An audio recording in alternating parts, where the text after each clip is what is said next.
After setting the franchise record for the longest losing streak in a season, the White Sox found a way to win a few games over the weekend. But leave it to Pedro Grifol's terrible decisions that ended up costing the Sox a chance for a series win. Let's discuss the good and the bad of the Southsiders weekend next on Locked On White Sox.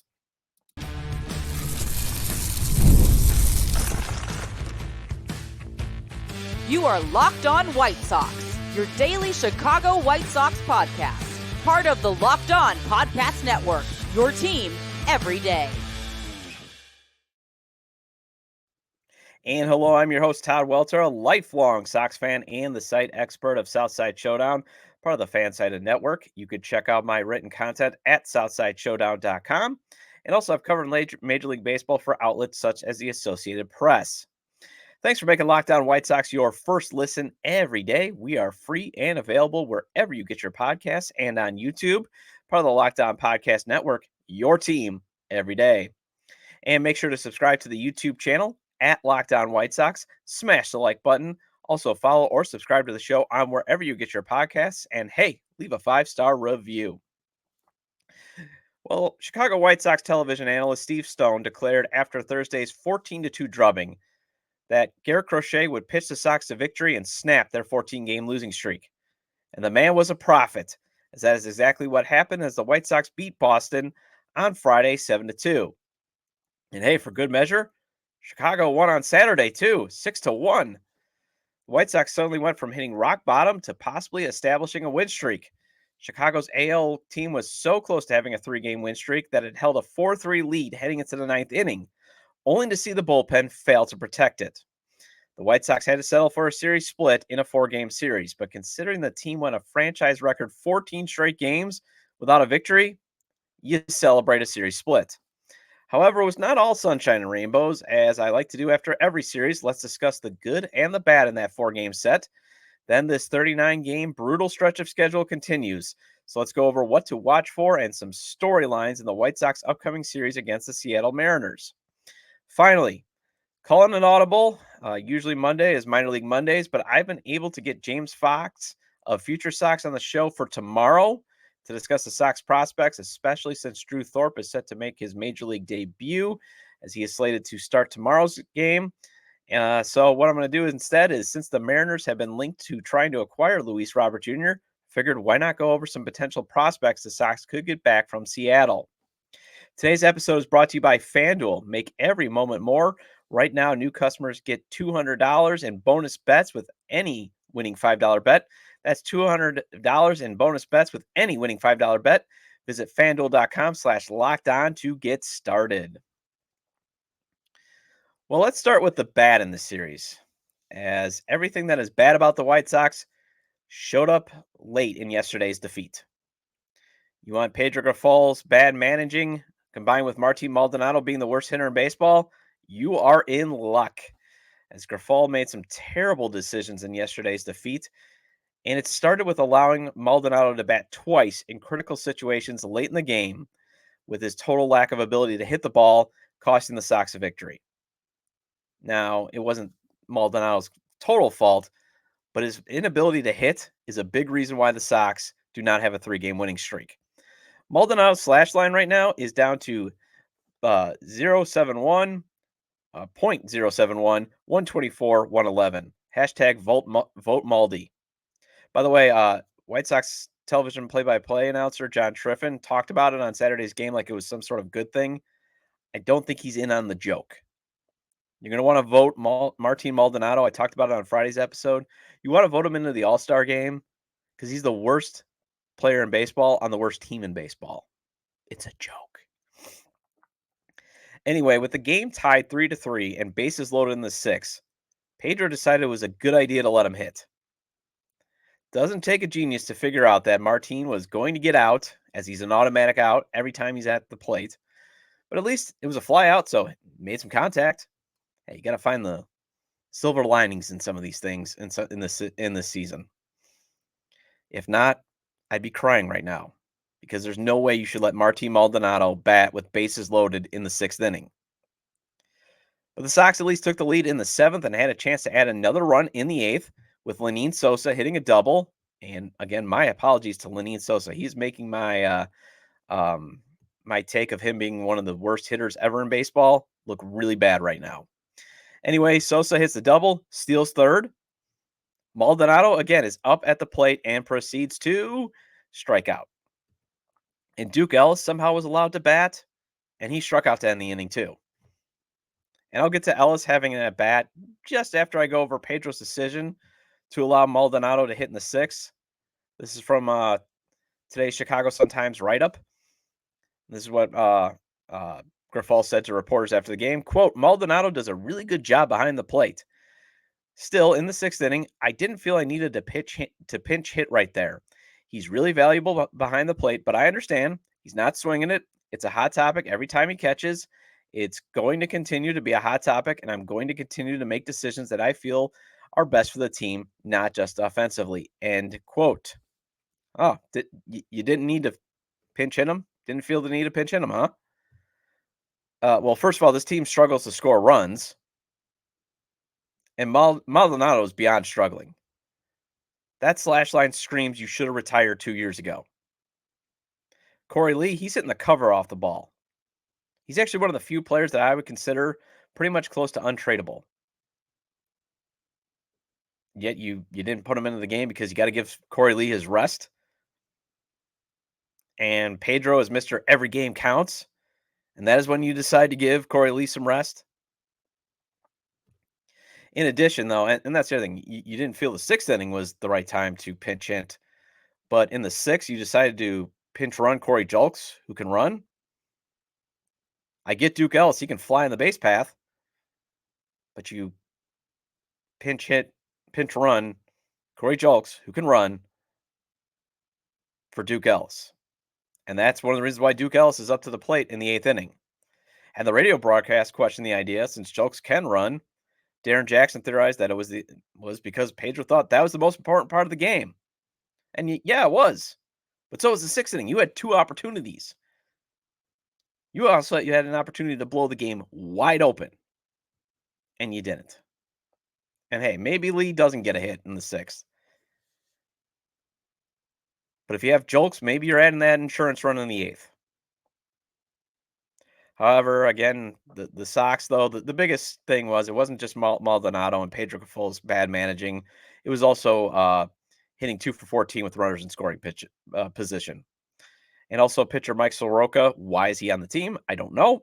But he made a terrible error in the 10th as he failed to keep the game tied at 4 after the Red Sox evened up the game in the 9th off of Tanner Banks. So bad offense, bad defense, bad bullpen, bad manager, bad Martin Maldonado. And I talked about the bad on Thursday. The Thursday's terrible. I talked about that on Friday's show.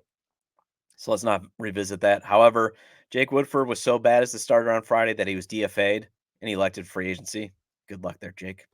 Wish you well in your future endeavors. But hey, there was some good on Friday and Saturday. Garrett Crochet continues to establish himself as the ace of the staff. 6 innings strong. 2 runs, 1 of them earned, 3 hits, 2 walks, 10 Ks. Although he had a bad throwing error that led to an unearned run. And that was a comical moment in that, to the point where you got to be kidding me. Sox tried to appeal saying Jaron Duran missed first base on the throwing error. So Crochet throws over the first in case they win the appeal. There was no appeal. The crew didn't take up the appeal. And Duran was able to steal home. But thankfully, the offense came alive in that game. Luis Robert Jr., Gavin Sheets, Andrew Vaughn all homered. Sox finally end that 14-game losing streak. Gavin Sheets had a huge series. He was the hero on Saturday, crushed a grand slam in the 5th. That was part of a 5-run 5th inning. That's pretty much what you need to know about Saturday. Gavin Sheets, grand slam. Sheets was 5 for 13 with 5 runs, 2 dingers, 6 RBI, and 3 walks. Also, Vaughn had a nice series as he had a hit in all 4 games, including a multi-hit game on Friday, 2 homers and 3 RBI. Paul DeYoung, he hit some homers in this series, and the man is crushing the ball like he wants to get the heck out of here. He's like, oh, you want to trade me? I'm going to get my trade value up. Don't you worry. I'm going to get out of here. He's got 12 homers on the season, Bashed one on Saturday and another yesterday. 6 for 16 in this series with 3 multi-hit games. Like I said, I owe Lenine Sosa an apology so far. He had 3 hits in 4 of the games, and Oscar Colas reached base safely in all 4 games that he got plate appearances in. His at-bats are looking much better, more disciplined, better approach. Looking like his career could be salvaged, especially if he keeps up this approach. Be patient at the plate, young man. Has a 333 on base this so far this season. Last year, 257. And Chris Flexen, he had a solid start yesterday, while rookie Nick Nastrini, he was shaky on Saturday, and that led him to being demoted. And I'll discuss that tomorrow with James Fox of Future Sox on tomorrow's show. But otherwise, hey, you take the series split, especially after you lost 14 games in a row. Well, the Sox face another daunting 4-game series this week as they head to Seattle to face the AL West leading Seattle Mariners. Let's talk about the series next on Locked On White Sox.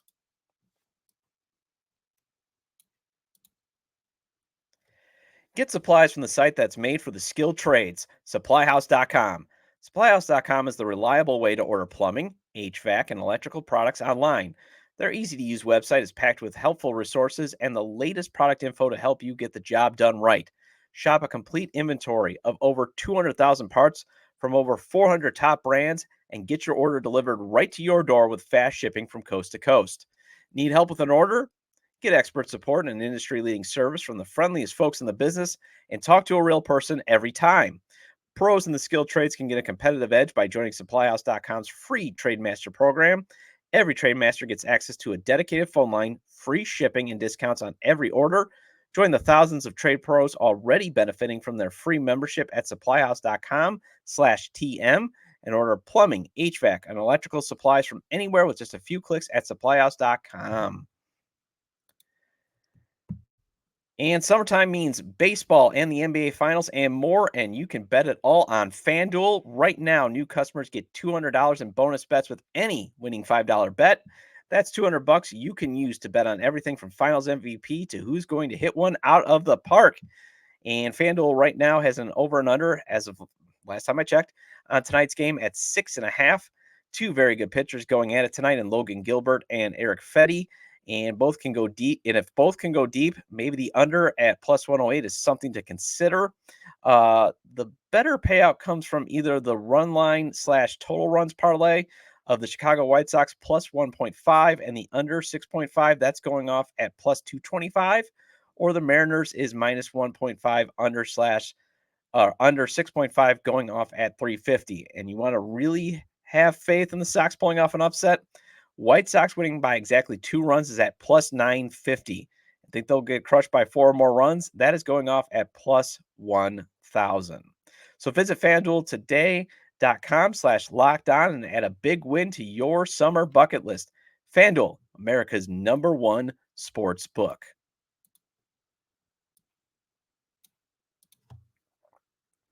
And are you watching Fox Sports or ESPN on your TV all day? Have to turn down the volume with all that shouting? Make the switch to Locked On Sports today, a free 24/7 sports streaming channel program for you every day to bring you the biggest sports stories without all that screaming. Locked On Sports Today brings you can't-miss analysis, opinions, and news streaming 24/7 on YouTube and the free Amazon Fire TV channels app, part of the Locked On Podcast Network, your team every day. And the White Sox travel out west to start a 4-game set with the AL West leading Seattle Mariners. First pitch is at 8:40 p.m. Central. Catch every pitch of the White Sox hometown broadcast with SiriusXM on the SXM app. Search White Sox. And welcome back to Locked On White Sox. I'm your host, Todd Welter, and thank you for making the show your first listen. Lots of great White Sox podcasts out there like Future Sox, and I'll be having James Fox on from Future Sox tomorrow. So yeah, feel free to check those guys out. The only thing I just ask for is, hey, make me your first listen of the day. You always remember your first podcast.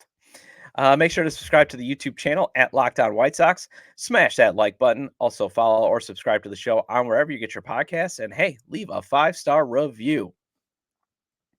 Well, the schedule has been tough for the White Sox since May 17th, and it will continue to be tough until June 27th. A 39-game gauntlet in which the Sox have won 3 games through the first 20 of those 39 games. Quick coffee break. I haven't talked about my coffee much. I took a little sip. I got the, for those listening on the podcast, I got the Sox mug rocking. You guys know I love my coffee. Went back with Collectivos. That's good stuff. Actually, no, I went with Caribou French roast. Well, in that 20, so with the 39 game gauntlet, we're now on to game 21, and it will start with the AL West leading Seattle Mariners. They're next on the schedule. A 4-game set against a team that is 37-30, 21-11 at home. They're coming off losing a series to the Royals. They are 6-4 over their last 10. Of all the first place teams, they have the lowest run differential, as they are just +6. Offensively, this team is challenged. They're just 2 spots ahead of the White Sox in team average. The Sox, they're dead last in team average. So that just shows you where Seattle's 222 team batting average is. They are 25th in on-base percentage and slug, 24th in OPS and runs, but they can hit the log ball, as Seattle's 8th in home runs. Pitching is their strength, as Seattle is 7th in team ERA, and they are 1st in WHIP. They are 20th in fielding percentage. So the biggest storyline to watch for is, can the Sox muster any offense against the Mariners starting rotation? They have to face Logan Gilbert tonight, who has a 3.12 ERA, Brian Wu, who has a 1.07 ERA in his first 6 starts since he joined the rotation in May. That was one of the pitchers possibly rumored if the Sox would have sent Dylan Cease to them. Bryce Miller, he starts on Wednesday. He's got a 3.81 ERA. And then Luis Castillo closes out the series on Thursday with a 3.35 ERA. If I recall, I remember Luis Castillo once threw like 45 straight fastballs to the Sox and got nothing but outs on those fastballs. So that's the other thing. Maybe the Sox can have some better at-bats against Luis Castillo. Also, how will the young arms do in this series is another thing that you want to watch for. And the Sox' second-best pitching prospect, Drew Thorpe, he will debut tomorrow. James Fox, a future Sox, will be on the show tomorrow to discuss. But also, Jonathan Cannon is getting a start Wednesday. He had a 3-inning save on Friday. That's the reason why I didn't mention him in the last segment, because I wanted to talk about him in this segment. Cannon is getting another shot to see if he can stay in the rotation for the rest of the year. Let's see if he can command the ball better than Nick Nastrini. That's one of the reasons why Nastrini was demoted. Just Nick could not really command his pitches through a lot of balls. Jonathan Cannon, though, looked really sharp on Friday. So let's see if that translates over now into a start. Speaking of young players, Oscar Colas and Lenin Sosa, let's hope they can try to continue to have good at-bats against great pitching. Keep continuing to prove you are salvageable. I mean, Oscar Colas was buried in the minors, especially he did nothing to impress Pedro Grifol last year. And now he's getting nothing but praise. And he definitely looks like a totally different hitter. Much more patient. Trying to control the strike zone. Same thing with Lenin Sosa. Maybe he's finally figured out how these guys are pitching him. Because Lenin Sosa and his 3 other little showcases to see if he could be a future piece, he did not look like he could be able to hit the baseball. But now, he's had much better at-bats. I don't know if Lenin's going to be, even an above replacement level average, but even if he's hitting like 240, giving you some power, that's, again, a future cheap piece as a utility player. And then can Luis Robert snap out of this funk he's been in since returning from the IL is another key thing to watch. He is 3 for 20 since returning on June 4th. 2 home runs, but 10 strikeouts. So let's see if he can snap out of this funk. And let's continue the Luis Robert Jr. discussion in the next segment.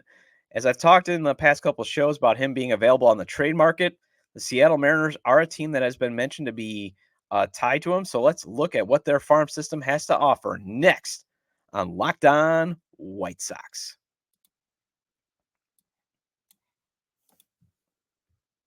Hey, LinkedIn is more than just a way to network to find your next job. It can help you close deals, especially since B2B selling is tougher than ever. Let me tell you about LinkedIn Sales Navigator. LinkedIn Sales Navigator is a sales intelligence platform that helps professionals effectively prospect and engage high-value customers and drive higher revenue and increase sales performance. Why not utilize a platform that has over 1 billion users? Not 1 million, not 100 million. We're talking about a billion with a B. Sales Navigator gives you the most up to date first party data, enabling you to unlock conversations with people that matter. Sales Navigator is going to help you target the right buyers and shows you hidden allies so you can find those buyers that are most likely to convert. That's right, LinkedIn is more than just a spot to put a resume up and hope you'll get noticed. LinkedIn Sales Navigator is going to help you notice the people that you should be talking to for a sale. And right now, you can try LinkedIn Sales Navigator and get a 60-day free trial at linkedin.com/lockedon. That is linkedin.com/lockedon for a 60-day free trial. Let LinkedIn Sales Navigator help you sell like a superstar today. Just go to linkedin.com/lockedon and get started.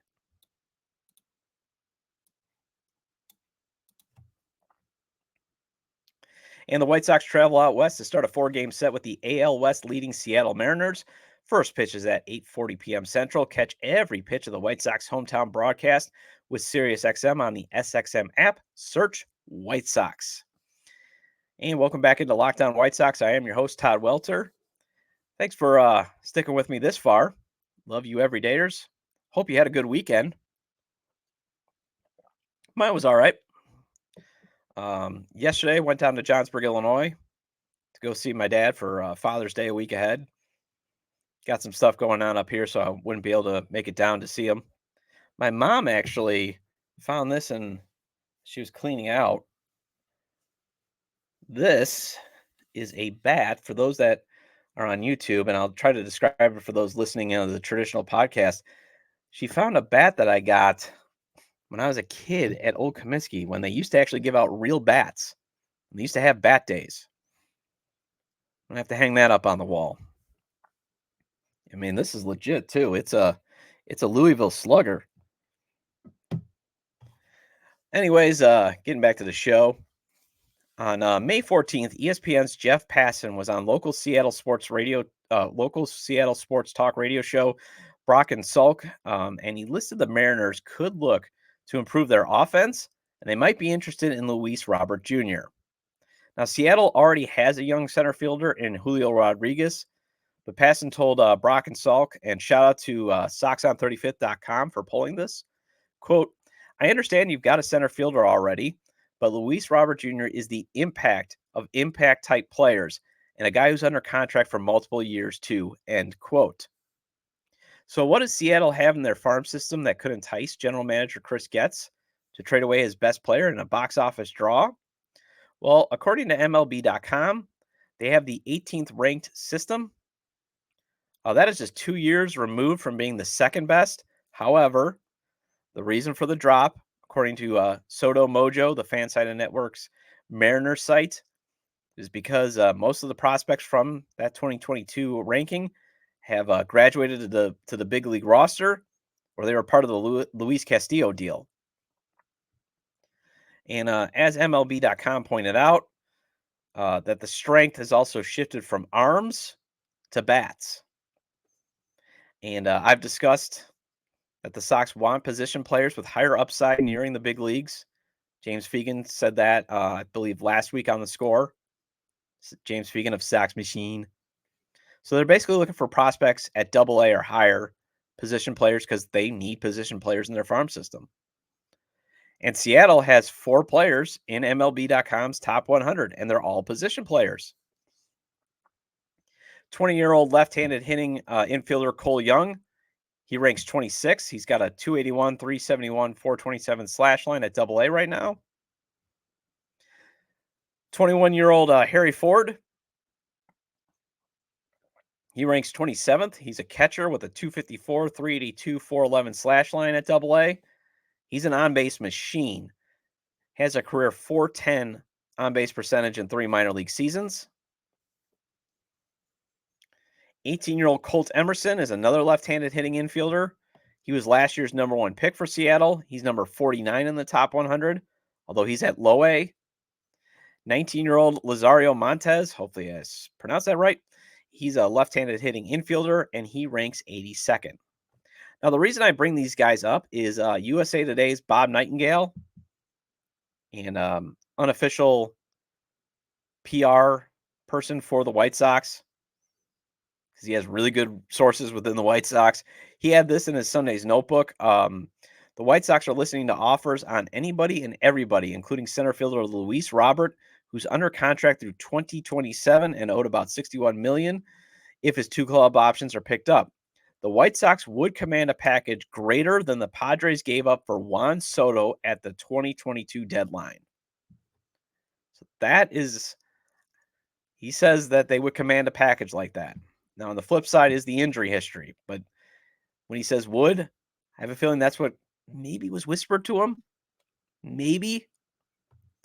And what the Padres gave up, they gave up shortstop C.J. Abrams, left-handed pitcher Mackenzie Gore, first baseman Luke Vogt, and then prospects Robert Hassel III, James Wood, and Harlan Cicino. I'm sorry, I butchered his name. So again, the Padres gave up 6 players, 3 of them pretty much in the majors, and their top prospect, their number 3 prospect, and their number 14 prospect. So basically, a package would have to start with Young, who's the Mariners' top prospect, and he fits a player getting closer to the majors with the high upside. Emerson is at A-ball. He's their 3rd-ranked prospect, and he could be appealing to the Sox since they need infielders in their system. Well, at least you should always want up-the-middle prospects. He's a good athlete according to the scouting report, and he's just 18.